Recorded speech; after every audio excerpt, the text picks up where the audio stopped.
This is a critique for Filip Reljic. I'm sorry if I murdered the name.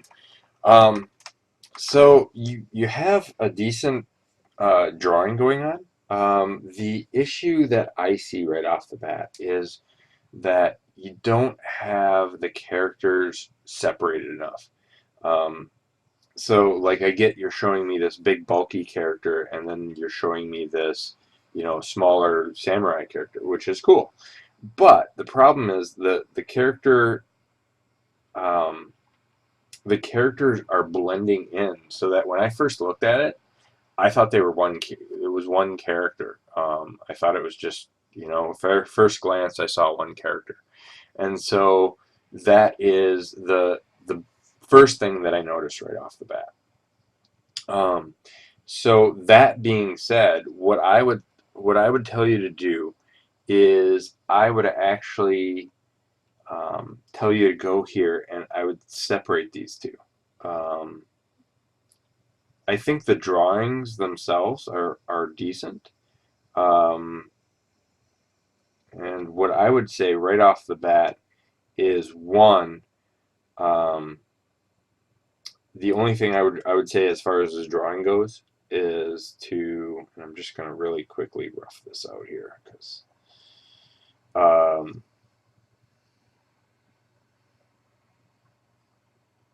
is one, I would have got a little bit bigger stance in the little guy.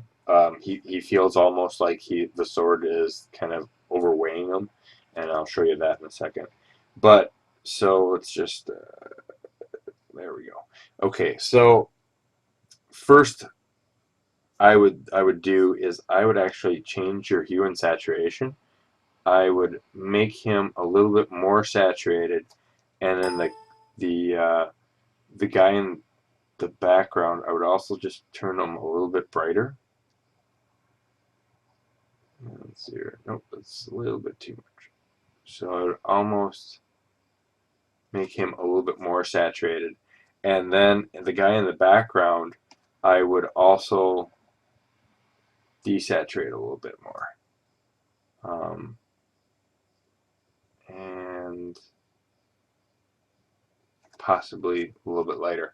Um, and you want to play with this a little bit more, but the reason being is, and then get my left. I would get the guy with this guy here. I would up your levels so everything's not so black right off the bat, and that's going to make him stand out. I mean, this is just kind of me putting here, but the problem is he's not standing out enough. He needs to be brighter. He needs to be, I'd play with the saturation a little bit more, things like that. And I get that you want to have the two characters, kind of side by side, but putting them together like this makes them just so hard to read.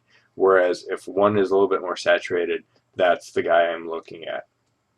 The next thing I want to say is, what's your coloring method? Don't use black, um, because black really muds up a color. So if you look here, I'll just go to the original here. So if you look here, you've got black on yellow, and it goes to a brown, which is um, fairly a desaturated colors. Even even in the saturated colors here, you're not getting that saturation going in. And so I generally don't recommend using black. What I do recommend using is um, is a darker, more saturated color. So in this case, what you want to do is grab,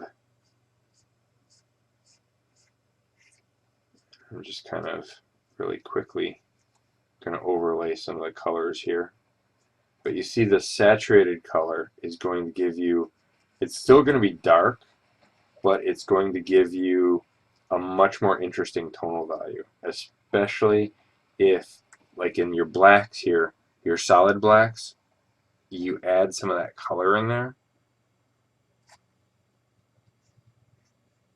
and you can still go dark with it, but adding instead of adding that black, you're going to add the a tonal value to it and a more saturated color, and you'll still get similar effects.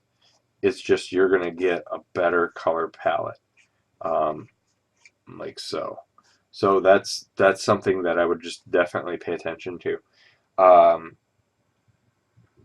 and as far as I was talking before, when I said that the character stance feels kind of odd, is the reason is because one, he feels like he's hunched over. Like if I look at him from a side view, it feels like he's hunched over with kind of like this old man body, and then the legs are bent like this, and that doesn't instill confidence at all. What I would do is bring him up, put his chest out so he's you can't see that because okay, so I'm going to use this color. So I'm going to put, if you put him up with his chest out, you know, bulk out, push out his chest, and then give him, push this arm back a little bit more.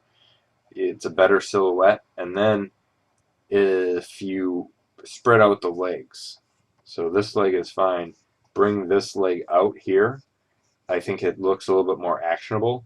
And then the hand looks like um, he's clutching this sword, which it's fine, but it looks like he's babying it, not like it's a weapon. So what I would say is almost put it something like this, and then bend the wrist like so, and bring it out here. And that's just one more line that draws the eye into the figures. Um, so that's something I would do from a stance point. It's kind of late in this stage, but from a drawing aspect, that's where I would go with it.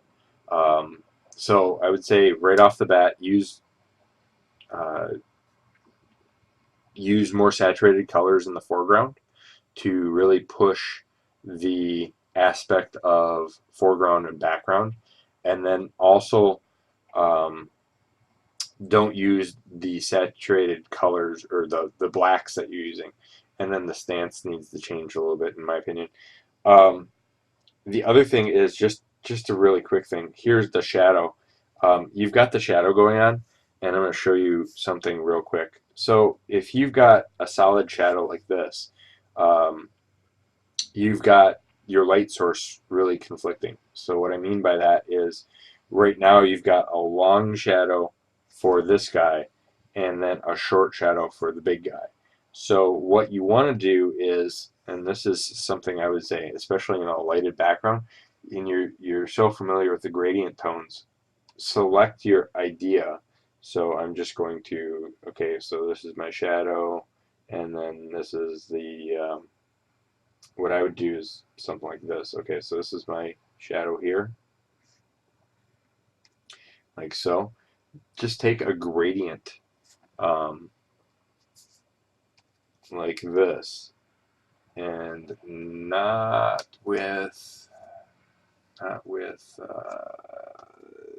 the one I want to use. Okay, so grab in your gradient and fade it out like that. And I think that's a much better shadow. Um, much better shadow than basically what I would say in your existing version. Um, not the drawing itself, but the idea of it. And then you can actually blur this out, and because shadows, as the light happens, things blur out. So that's basically what I would tell you to fix. All right, hope that helps.